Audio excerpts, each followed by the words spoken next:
So here in a 13 by 9 baking dish, I have some Nilla wafers that I blended up. You can use a blender or a food processor. You're just gonna wanna make sure it's a fine powder like this. Next, you're gonna wanna grab 1 stick of melted butter. I grabbed unsalted butter for this recipe since we are gonna be making a wonderful dessert. And we're just gonna wanna swirl this around so it's nice and like a slushy like, and then we're gonna wanna press it down to form a nice crust. I like using these vanilla wafers for a crust because it adds a nice hint of vanilla and it just makes the dessert that much more delicious. You're just gonna wanna give it a quick mix. See, it's already kind of forming a crust, and once it's like that, you're just gonna wanna press it down with a spatula and make sure to get every corner and try to get it as even as possible. But if it's not, don't stress too much, it'll still taste really good. I probably could have used a bigger spatula for this, but you know what? My tiny little friend here got the job done. Perfect. So once you have your crust, we're gonna wanna bake this at 350 for about 10 minutes just so it sets. So here I grabbed the coconut cream jello mix, and that's right, we're making a coconut cream pie today. So I'm gonna put this to the side. Just follow the directions on the box. It says to use 2 cups of whole milk. So I got this handy dandy cup I found at the grocery store. It's a perfect 2 cups. And it says to whisk for 2 minutes. So that's what we're gonna do. All right, this is looking good to me. So once this is all whisked, I'm gonna put this into the fridge for 10 to 15 minutes so it sets and we get a nice jello-like consistency. Okay, so once this is out of the oven, you got a nice even crust on there. Here, I'm gonna start grabbing my bananas that I chopped up into tiny little pieces, and we're gonna start placing them down. So this is gonna be the longest part of the recipe, but it's still super easy, and you're just gonna wanna place them evenly across the whole thing. I chopped up a lot of bananas, so if I have any extra left over, I'm just gonna place them on top, and you're gonna want this dessert to be really banana flavored, so that's what makes banana cream pie the best. I'm actually making this recipe today because it's my brother's favorite, and he's been wanting it, so he messaged me, he goes, hey, can you make a banana cream pie for me? And I have never made one before, so I was like, you know what, let me look up a recipe, and I found this one online that I liked.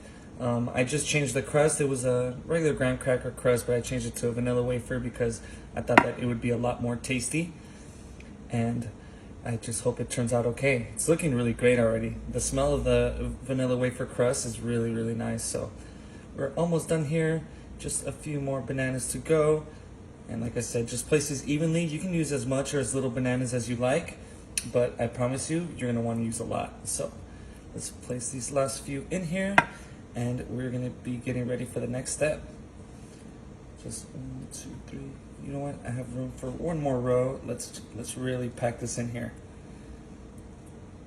Perfect, just like that. So yeah, I have a lot of bananas left over, and that's just gonna be some more topping.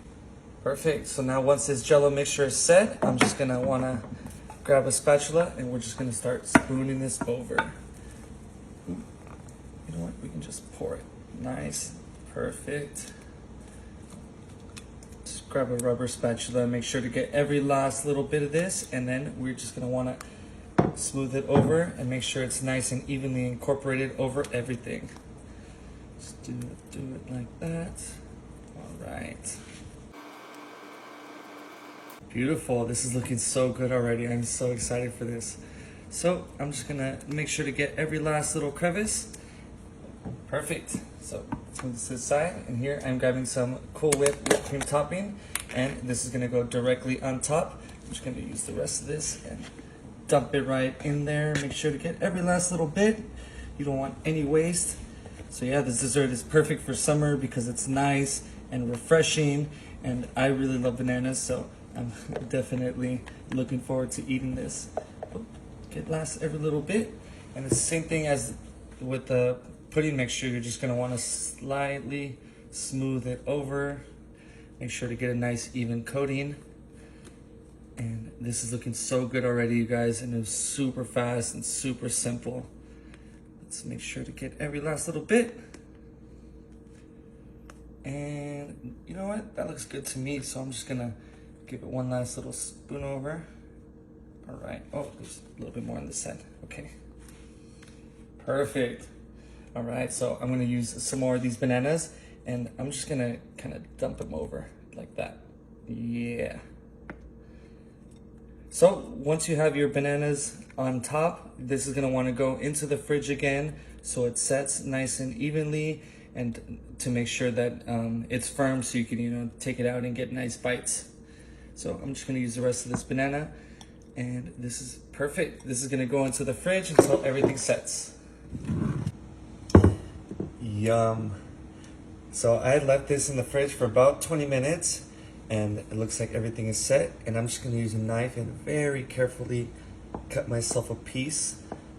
Just want to do this very carefully. You don't want to scratch the pan that you're using.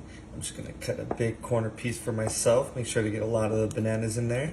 All right, let's taste this. I'm so excited for this. I hope I did good. And the crust is perfectly set, and look at this. Wow. All right. All right, so let's taste this and see how I did.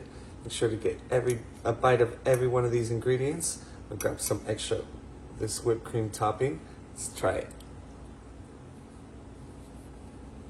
Wow.